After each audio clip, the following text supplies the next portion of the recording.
we're back in Solomon's story, and this time we're reading about the visit of the Queen of Sheba. Now, this Queen of Sheba's visit was one of the most significant points in Solomon's story. She was a woman of enormous wealth and wisdom of her own, but she made her way to come and look for him because of all the things that she had heard about him. And apparently Sheba, she came from Sheba, which is somewhere around modern day either Yemen or Ethiopia, just because they are opposite each other, so somewhere around that area.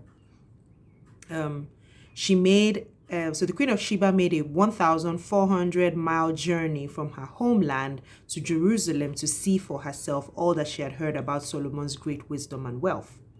She was overwhelmed by it all and broke forth in the highest praise for God, for the God of Solomon, and considered those around him to be blessed. So in her own opinion, which should be everyone else's opinion, even though as we go on, we'll see how it didn't quite work out. Someone who is wise, who, speaks wise words, gives wise advice, you expect that the people around him would be very wise as well. And so she was just like, oh, how I think she says, how lucky, well, this is me just paraphrase, how lucky your people are that, they can be around this kind of wisdom every day, because she had to travel to come to get it. And I thought that was actually really profound. And she gave him lots and lots of gifts, generous gifts, and he also reciprocated and gave her, even more gifts as well. I thought that was really cool. How when rich people meet each other, they try to outgive themselves. As I love those kind of things.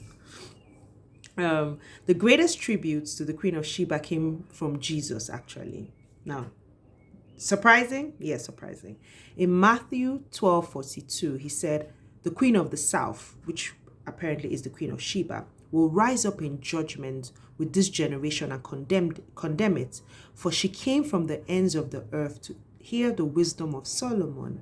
And indeed, one greater than Solomon is here. Now, speaking to the Pharisees and the scribes, he was, when they were asking him to show them a sign.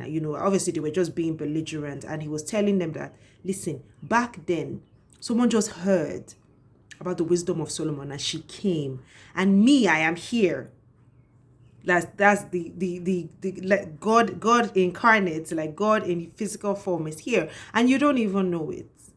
I just pray, God, please, may we not just be like this generation that is so stupid. In spite of Solomon's wisdom, he clearly disobeyed God. I'd mentioned previously about his amassing of horses and chariots, and we now read in detail about his importation and trade of horses and chariots. And he also used monopoly of trade to profit from the chariot trade between Egypt, the Hittites, and the Syrians. Now, one lesson that's coming through to me here is, no matter how rich someone is, they always want more. Tell me why Solomon, that had all these things that he had, still was, as far as I'm concerned, racketeering in horses and chariots. Why? You have everything that you need, but you see, power, money, such a strong spirit. Solomon, like his father David, appeared to have a weakness for women. Go figure.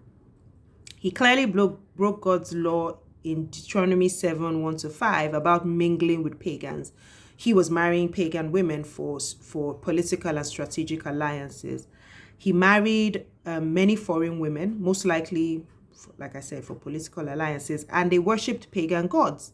He even built high places for them for their pagan worship. And this reminds me of a lesson that I learned about how the people you surround yourself with influence you. And it's always very insidious, right? Most times people just say, oh, I'm friends with them, but I know myself, I will know. Just slowly, but it's so insidious. One day you find yourself talking like them, sounding like them, acting like them. And I guess that's what happened here with Solomon and his foreign gods and his women. But even in the face of Solomon's disobedience, God remained loyal to his promise to David. In 11:13, God says, I will not tear away the whole kingdom from Solomon. I will give one tribe to your son for the sake of my servant David. God did this to punish Solomon's disobedience while still keeping his promise to David. Talk about an effective God. So he did what he needed to do, but he didn't negate the things that he had said. God then raised up enemies to oppose Solomon. This frustrated me with Solomon a little because Israel had been living the soft life. Like God gave them rest in Solomon's time. This was their time to just chill. And Solomon had to do that. And now enemies are arising. And it's going to go all the way back to the time of David where it was just war, war, war, war, war. For 40 years, they were living this soft life. Solomon just had to go and mess it up. Jeroboam, he was the head of forced labor for Solomon's army or in his kingdom, and he was the one who God raised up as one of his enemies. He was from the tribe of Ephraim and Manasseh, and the prophet Ahijah had given him 10 pieces of his cloth in sort of a graphical or a literal representation of what God was going to do. Tear the kingdom of Israel away from Solomon or Solomon's son, and give the 10 tribes to Jeroboam, and they will maintain 2 tribes. The prophet Ahijah gave him this word, and the support for his rebellion was evidence of the Israelites' resentment over Solomon's reign, his reign with that heavy taxation. So remember, I'd mentioned it before, how because of Solomon's lavish lifestyle, the Israelites were being heavily taxed and forced into labor and all of those kind of things, and it incited rebellion. So now God has used the person who was the head of the forced labor to take the kingdom away from him. And that was just very tragic, but yeah, we'll learn more as we go ahead. Here's my hashtag getting to know God lesson. God is the source and supply of all wisdom.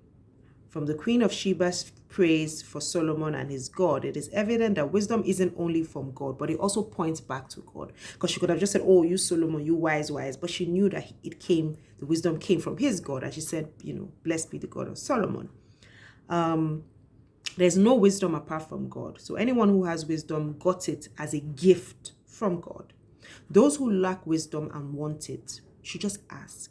God is very, very generous, and he will give it to us. And if you want to know just how true this is, James 1:5 tells you that. I hope you've learned something great and profound today, and I look forward to tomorrow. We'll be concluding the book of Proverbs, thereby ending our 15th book of the Bible. Well done, you. See you here tomorrow. Bye.